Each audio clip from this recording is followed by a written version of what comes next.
Hello and welcome to the Fixed Land, and welcome to the AI Dungeon. This is my first time trying this out.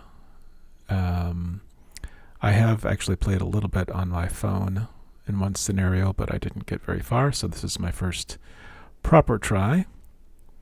So I want to give a thanks and a shout out to Falagar at Let Us Play, as well as Grumpy Scamp, both of whom introduced me to this game, and I will link their channels below. I encourage you to check them out and subscribe.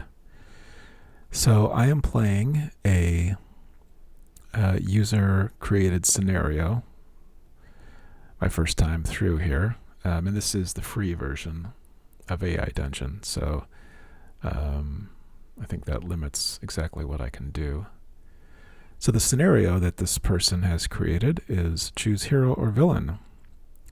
You are a peasant who finds a magic sword buried in the ground. Will you become a hero and fight for the kingdom? Or do you want to overthrow the existing order and be a villain instead? The prompt is, you pick up your pitchfork and head out for another day of work in the fields. It's hard, back-breaking work and long hours, but it needs to be done so that you can all have food for the winter and harvest the crops for the local lord. If you fail, the knights that are supposed to protect you from enemies might decide to make an example of you instead. You've seen it happen to others who have failed to complete their work. You shudder at the thought. The long hours are definitely better than the alternative. You are digging in the field when your pitchfork strikes something hard. Is something buried here? You manage to loosen some of the soil around it. You find something at one end that seems like a handle and manage to pull it out of the soil. You catch your breath. It's a sword exquisitely worked and glowing with golden fire. Greetings, hero, a voice says in your mind. You have found me, as ordained by destiny. You're a sword that talks, you say, staring at it. I'm a magic sword. I possess the power to make anybody who bears me a hero. The voice in your mind says, you want to be a hero, don't you? You reflect for a moment. Let's play.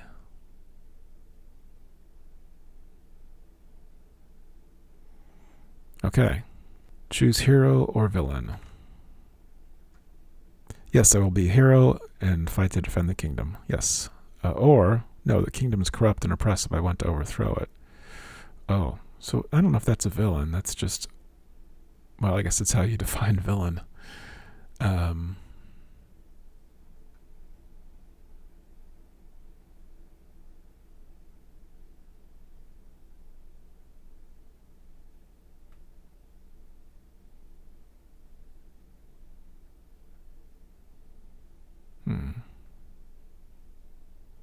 Yeah, we're going to try to overthrow the kingdom, especially if it's corrupt. Name of magic sword. Let's see.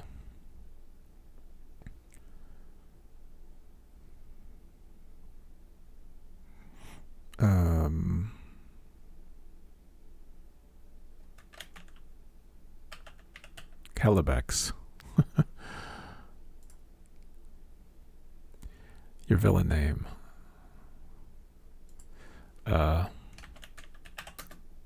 Landis the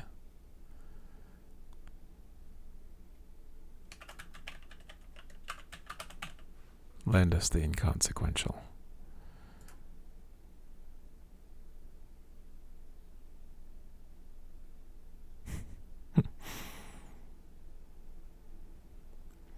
Okay, let's see. I gotta scroll up here. Well, I guess I'd like to make life better for the people, you say. Stop them from being oppressed. Very good, the voice of the sword says. Is there some evil power or army oppressing you? We can defeat them. Actually, not really, you say. I mean, there's the demon lord in the mountains, and we go to war with him now and then when the king needs a distraction from some scandal or other, but he mostly doesn't bother us. No, it's the king and the lords who oppress us. Is your king an evil king, then? Asks the sword. You shrug. Not especially. He's a pretty typical king, but the whole system is unfair to serfs and peasants like me. We do all the work, but we can't own land or property or enjoy the fruits of our labors. I'd like to change all that. make things better for us. I see, says the sword. There is a pause. That doesn't really fit the normal framing for a hero. You're supposed to be fighting to protect an existing power structure of some kind. Are you sure you wouldn't like to fight for your king instead? I can make sure you are successful enough that he'll reward you with a lordship or a royal marriage. No, you say. If I agreed to that, I'd be as bad as they are. I want to get rid of the system and replace it. Maybe we could all choose our own leader by vote or something. Interesting idea. I'm having trouble contextualizing that as a hero story, says the sword. Heroes aren't typically fighting to overthrow the established order and change the government. Usually the ones doing that kind of thing in the stories are villains.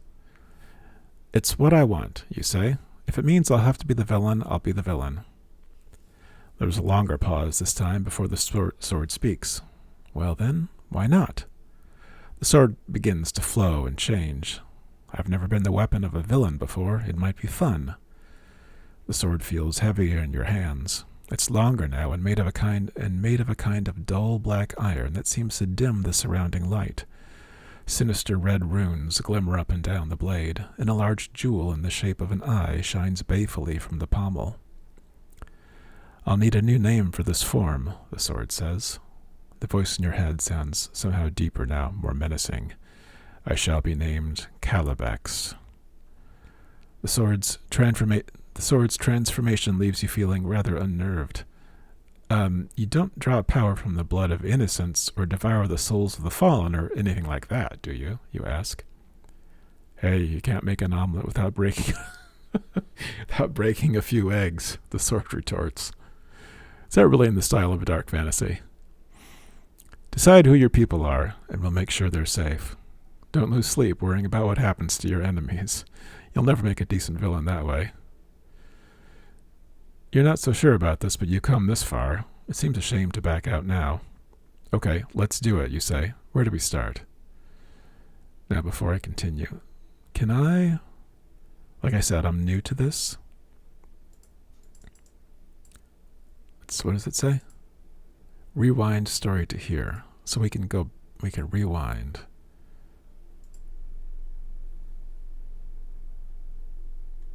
I can actually type, okay. How did this happen? Don't lose, that's what it said. Don't lose sleep. I guess I could rewrite it if I wanted to. That would be interesting. Okay. You'll need a proper villain name, says the sword. How about Landis the Inconsequential? It's catchy, and I'm sure your enemies will laugh at it, which will make it all the more impressive when you defeat them. You try to suppress a groan at the name, but the sword seems pleased. Very, very good. Now, as for your plan, you'll need to gather a group of like-minded individuals to help you. I'd suggest starting with the village blacksmith. He's been watching you for a while now, and I think you'll find him receptive to your ideas. Wait, you mean Garth? But he's so conservative. The sword finishes your thought. No, not conservative. No, he's so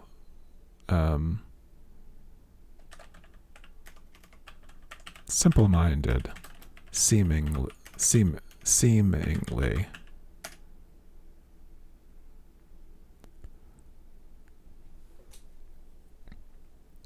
The sword chuckles darkly in your mind. That's what everyone thinks of Garth. But I've been watching him for quite a while, and there's more to that man than meets the eye. He's smart, resourceful, and above all, he hates the system almost as much as you do. He just doesn't dare speak his mind for fear of what would happen to his family. The sword continues. He's been slowly stockpiling weapons in his workshop under the guise of repairing them. I've seen him test some of his creations in secret, things that could make quite the difference in a peasant uprising.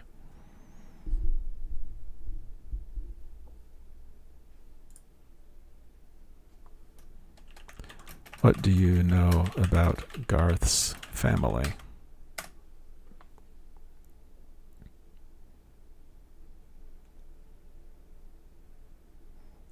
His wife died last year, the sword responds, its tone carrying a note of genuine sympathy. Fever took her, and the village healer couldn't help. She left behind 2 children, a boy and a girl, both under 10. Garth works himself to the bone to keep them fed and clothed, but it's not enough. The Lord's tax collectors never forget to collect their due, no matter how desperate the peasants are. The sword pauses, as if considering its next words carefully. He's been secretly teaching his children to read and write, using old books he found. He hides them under the floorboards when the tax collectors come, but I can sense his frustration. Let's see what else. I think if we do continue, we'll get some more information maybe about his family.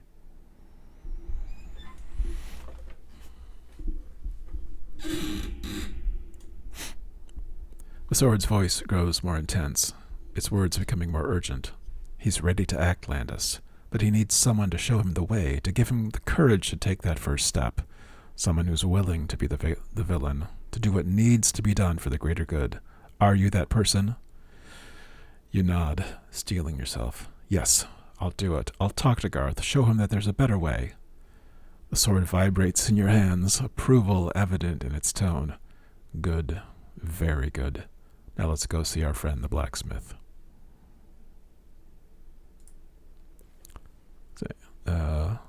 Say one more question before we do. What are the names of Garth's late wife and the names of his children, so that we can refer to them when we go talk to him?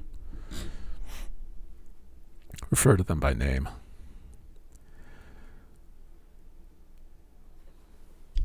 The sword's voice softens slightly as it responds. Garth's wife was named Alara. She was a kind woman, always helping others in the village. Their children are named Kai and Lyra. You nod solemnly. Thank you for telling me. I'll keep them in mind when I speak with Garth. As you make your way towards the blacksmith's workshop, the sword remains silent in your hands. You can feel its presence, a dark weight against your back, a reminder of the path you've chosen.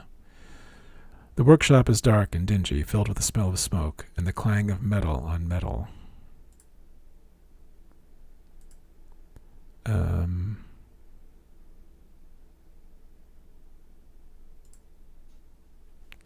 Let's see. Check where sword is on my person. I'm going to know where it's...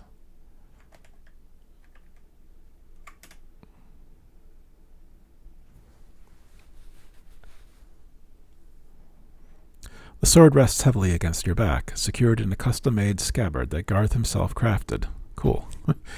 Its presence is oppressive, a physical manifestation of the weight of your decision. The dull black metal seems to drink in what little light filters through the workshop's grimy windows, while the sinister runes pulse with an inner fire. You hear the clanging of metal from the back of the workshop, followed by a sharp curse. "Blasted thing!" Garth's voice rings out, accompanied by the sound of something heavy being set down with a thud. The sword at your back pulses with malevolent energy, as if anticipating what's to come.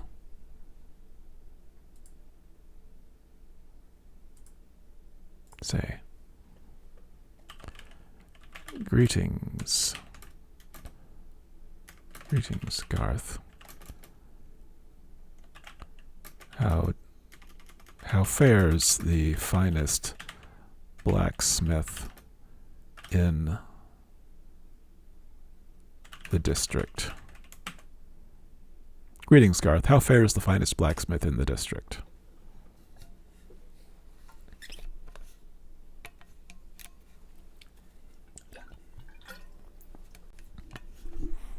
Garth emerges from the back room, wiping soot from his face with a greasy cloth. His eyes narrow suspiciously at your greeting. Was I too, what's the word? Obsequious? His scarred hand still gripping a hammer. Landis, to what do I owe this pleasure?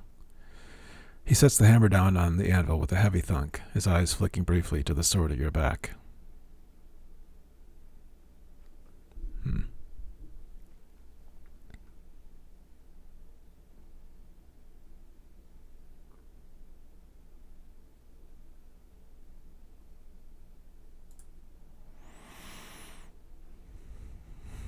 Do we just jump right into it?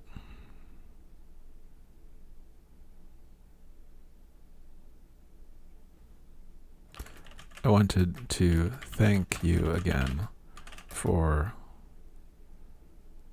the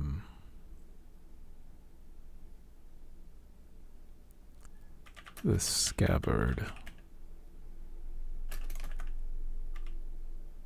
Its craftsmanship is superb.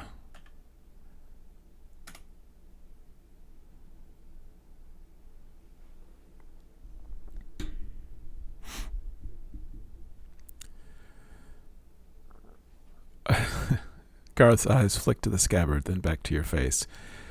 His lined features tense. It's just a scabbard.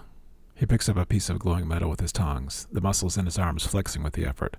What do you really want, Landis? I've seen that sword you found. It's not a normal blade, and neither are you since you've been carrying it.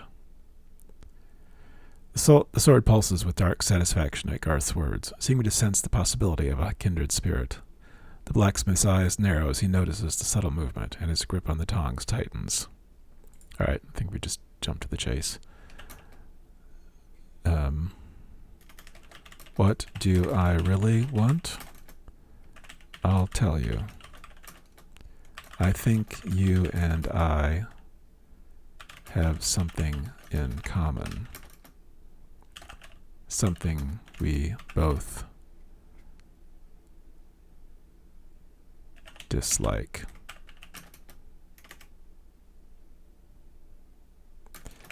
If we can talk somewhere in private, I can be more open.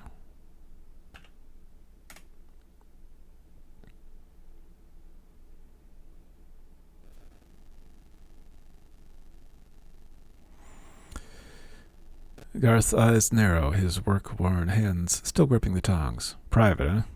He glances at the door to his workshop, then back to you. My children will be home soon. We can talk in the back room. He sets the glowing metal aside, the light from his forge casting harsh shadows across his face as he leads you to a small, cramped space behind a heavy curtain. Once inside, he turns to face you, arms crossed. Well, out with it. What exactly is it you think we have in common? The sword pulses against your back, sensing the opportunity.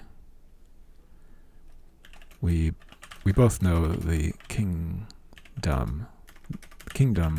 is corrupt, and the king a coward and narcissist. For the sake of us, for the sake of your children and late wife, for the sake of all freedom-loving folk,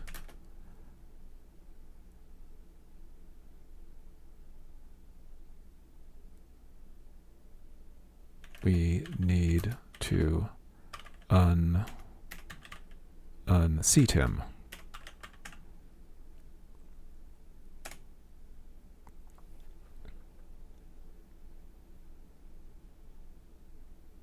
I didn't refer to them by name, but that's okay. Garth's eyes widen at your blunt declaration, a flicker of surprise and apprehension crossing his weathered face. He glances nervously at the curtain separating them from the main workshop, then leans in closer, his voice dropping to a low murmur. You tread on dangerous ground, Landis, speaking such treasonous words.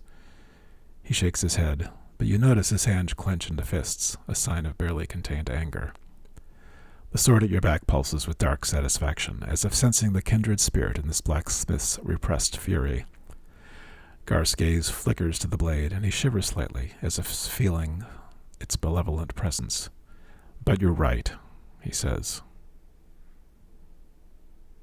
Let's continue, see if he says anything else.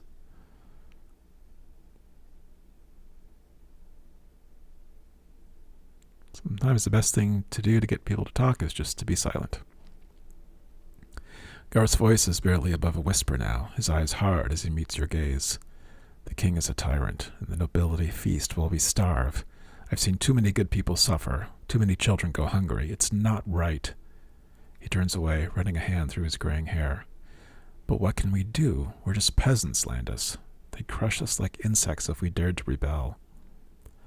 The sword at your back seems to shiver with anticipation, the runes along its blade glowing a deeper red. You can feel its hunger, its eagerness to be wielded in our righteous cause, or perhaps just to spread more chaos and destruction.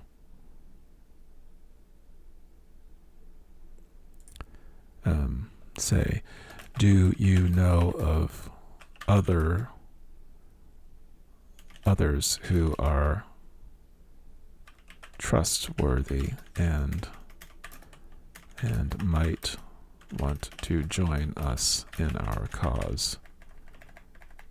Trustworthy and brave, and might want to join us in our cause.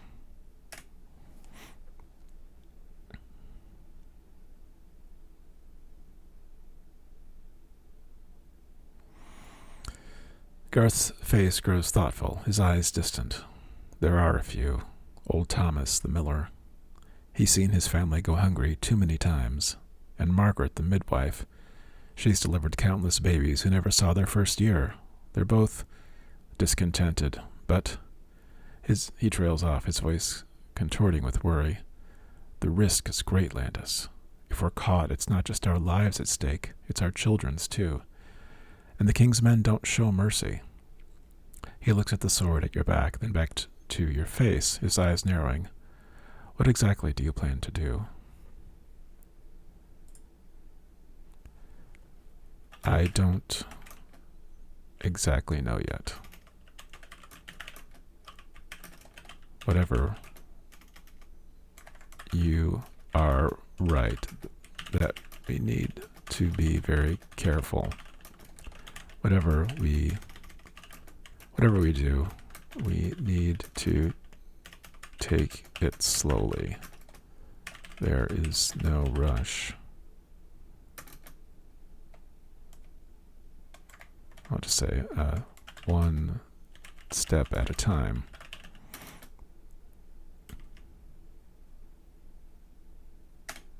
See what he says to that.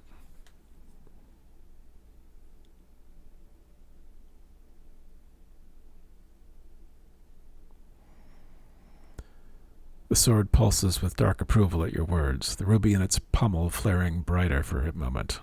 Garth nods slowly, his face grim. Aye, slowly and carefully. We can't afford to rush headlong into this. He rubs his stubbled chin thoughtfully. Let's meet again in a few days, at the old mill by the river. I'll bring Thomas and Margaret, see what they think. But we must be cautious, Landis. Our very lives and the lives of our loved ones depend on it. The sword at your back seems to hum with anticipation, as if sensing the start of a grand, dark adventure. What do you say? An excellent plan. Until then,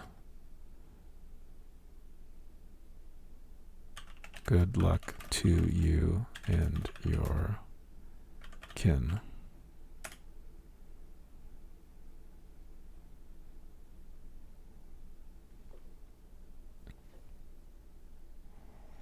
Garth's face sets in a solemn mask, and to you, Landis, may the gods watch over us. He glances nervously at the workshop door, where the clanging of metal has resumed. You should go now, before my children come home. His eyes meet yours, hard and determined. And Landis, whatever happens, whatever we decide, I won't let you face this alone. The sword at your back pulses. It does a lot of pulsing, doesn't it? With dark satisfaction, as if sensing the kindred spirits you and Garth have become. As you turn to leave, you hear him mutter, Ilara would have been proud of you, Garth. What? Oh, the sword. Right? No, what? As you turn to leave, you hear him mutter, Ilara would have been proud of you, Garth, or what you're willing to do for our children's future. Something there doesn't quite make sense.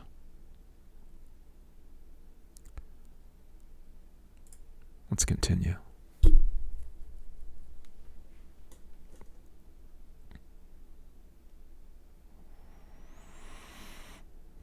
We'll just let that slide. You step out into the autumn sunlight, the cool breeze, carrying the metal tang of the forge.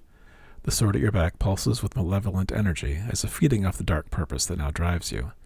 As you walk back to your modest cottage, you notice a pair of soldiers patrolling the village square, their polished armor reflecting the sun's rays. They exchange knowing glances as you pass, their hands never far from their weapons. Back at your cottage, you find your wife, Emma, preparing the evening meal. She looks up as you enter, her face a picture of concern. "Landis, where have you been all day? I was worried." Her eyes narrow as she notices the outline of the sword against your back. Oh boy. Do we take her into our confidence?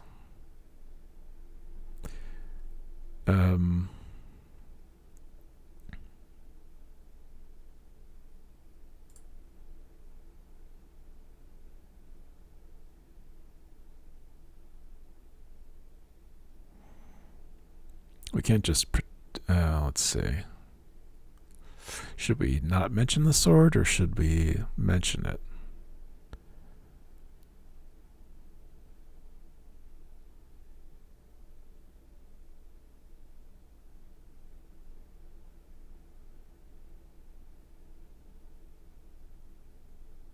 So we don't really know enough about Emma.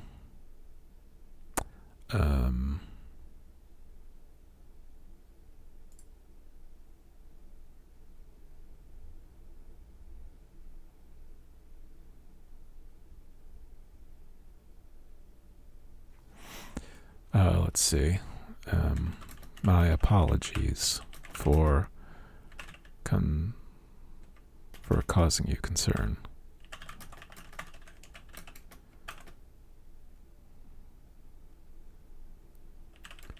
I was out walking and enjoying the beautiful day.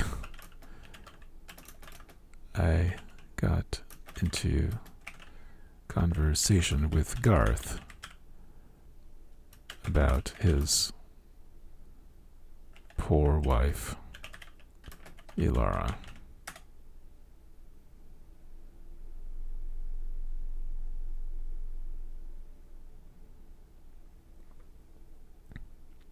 Emma sets down the wooden spoon she was using to stir the pot of stew, her brow furrowed with worry.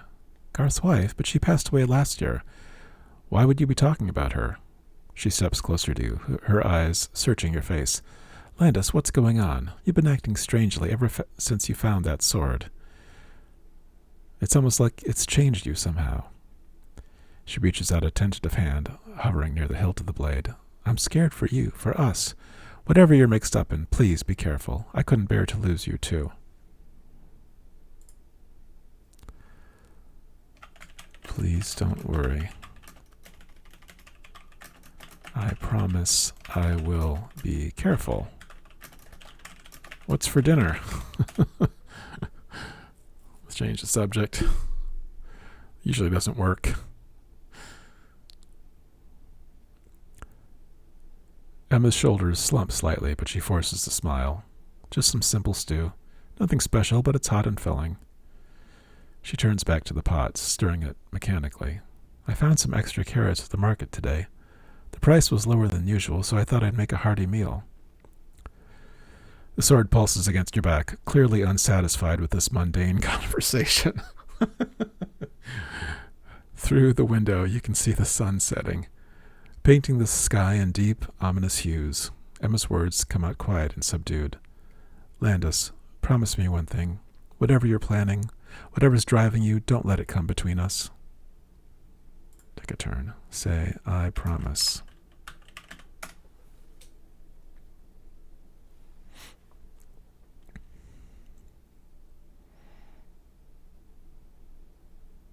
I suppose we have to bring her into our confidence at some point. You can't be a revolutionary behind your wife's back. That just ain't right. Emma nods, relieved by your words, but there's still a flicker of unease in her eyes. She ladles out the stew into 2 wooden bowls, setting them on the small table in the center of the room. As you both sit down to eat, the silence stretches between you, heavy with unspoken thoughts and worries. The sword at your back seems to thrum with impatience, as if itching for the dark deeds it longs to commit. As you finish the meal, Emma clears the dishes and washes them in a large basin of water. You can see the weariness in her movements, the toll that the hard life of a peasant takes on her body and spirit. Say adieu. Do the dishes.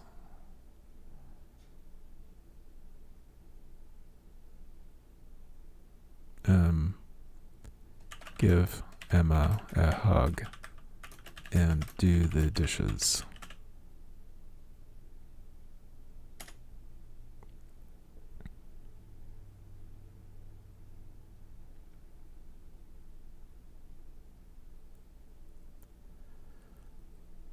As you hug Emma, you feel the tension in her body, the way she clings to you as if afraid you'll disappear. You know she senses the change in you, the dark purpose that now consumes your thoughts. After you finish the dishes, you sit with her by the fireplace, the dying embers casting a soft glow over her face. Emma leans her head on your shoulder, her voice barely above a whisper. Landis, I know something's troubling you. I can see it in your eyes, feel it in the way you hold me. Please, if there's anything you can tell me, anything I can do to help. She trails off, her hand tightening on yours.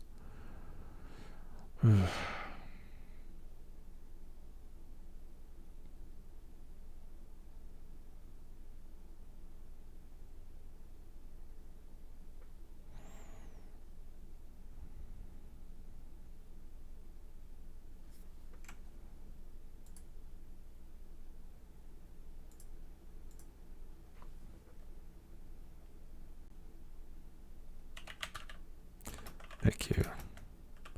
I know you care. I just need to be alone with my thoughts for a time.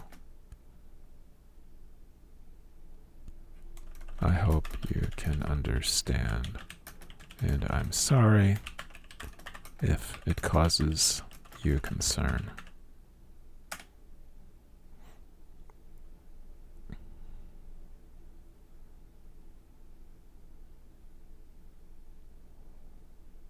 Emma's face tightens, but she nods slowly. I understand.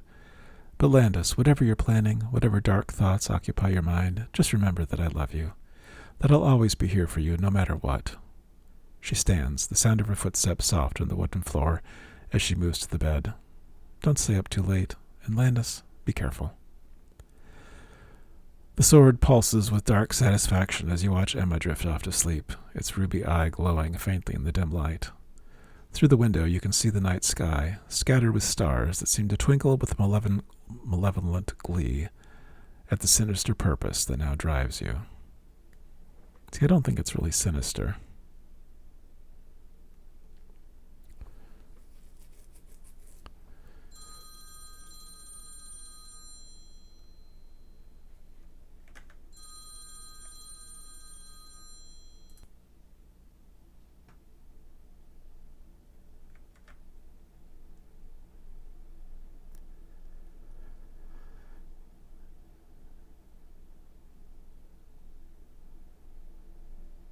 Okay, I think we will go to sleep.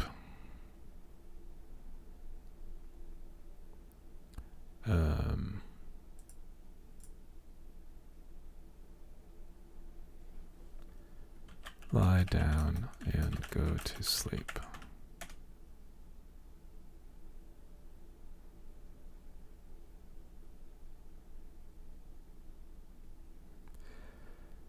As you lie down, the sword's presence remains oppressive, its weight pressing against your back like a malevolent force. Your dreams are dark and turbulent, filled with visions of peasants rising up against their oppressors, and the blood that would be spilled in the process. You wake before dawn, feeling unrested and burdened by the weight of your decision. Emma is already awake, preparing breakfast in the dim pre-dawn light. She doesn't turn to face you, her movements stiff and deliberate. The sword pulses against your back, eager for the day's activities to begin. And with that, my friends, I believe we will wrap up the video here for today. But we will pick it up right here next time. It's pretty cool so far. It's kind of amazing, actually. I've got some ideas of what we can try next time, some directions I'd like to take it, but we'll save that for next time. Until then, thank you very much for watching, and until next time, please take care. Bye-bye.